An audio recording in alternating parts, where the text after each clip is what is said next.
അത്തം പിറന്നാൽ തൊടിയിലും വരമ്പിലും നിറഞ്ഞു നിന്നിരുന്ന തുമ്പപ്പൂക്കൾ ഇന്ന് നാട്ടിൻപുറങ്ങളിൽ പോലും അപൂർവ കാഴ്ചയാണ്. അന്യസംസ്ഥാന പൂക്കൾ വിപണി കീഴടക്കുമ്പോൾ മലയാളിക്ക് നഷ്ടമായ തുമ്പയുടെ നൈർമല്യം തിരികെ പിടിക്കുകയാണ് വടകര ഏറാമലയിലെ ശിവദാസൻ എന്ന കർഷകൻ. ചെണ്ടുമല്ലിക്കൊപ്പം തുമ്പയും സ്വന്തം മണ്ണിൽ വിരിയിച്ച് ആർക്കും സൗജന്യമായി പൂക്കൾ പറിച്ചെടുക്കുവാൻ അവസരമൊരുക്കുകയാണ് ഈ ജൈവ കർഷകൻ.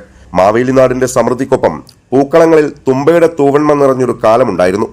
ഇലക്കൊമ്പുകളിൽ തുമ്പപ്പൂവുമായി കുട്ടികൾ നാട്ടിടവഴികൾ കീഴടക്കിയ ആ പഴയ ഓണക്കാലം ഇന്ന് ഓർമ്മകളിൽ മാത്രമായി ആ കാലം.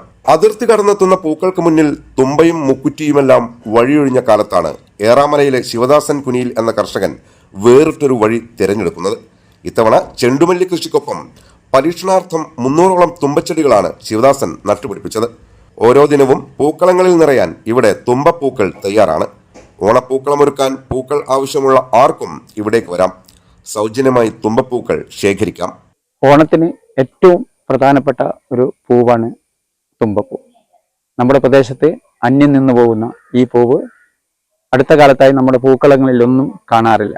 പൂക്കളത്തിന്റെ 1-ാം ദിവസം മുതൽ 10-ാം ദിവസം വരെയുള്ള എല്ലാ ദിവസങ്ങളിലും 1 മുതൽ 10 വരെയുള്ള ദിവസങ്ങളിൽ തുമ്പപ്പൂ ഏറ്റവും പ്രധാനപ്പെട്ട ഒരു പൂവായിരുന്നു. പക്ഷെ അത് ഇന്ന് ഇല്ലാതായി മാറിയിരിക്കുകയാണ്. അങ്ങനെയാണ് ഒരു ജൈവ കർഷകൻ എന്ന നിലയിൽ ഞാൻ ഈ വർഷം നമ്മുടെ ഈ അന്യം നിന്നു പോകുന്ന ഈ തുമ്പപ്പൂവിനെ വീണ്ടും നമ്മുടെ പ്രദേശത്ത് വരുത്താൻ വേണ്ടി ശ്രമം നടത്തിയത്.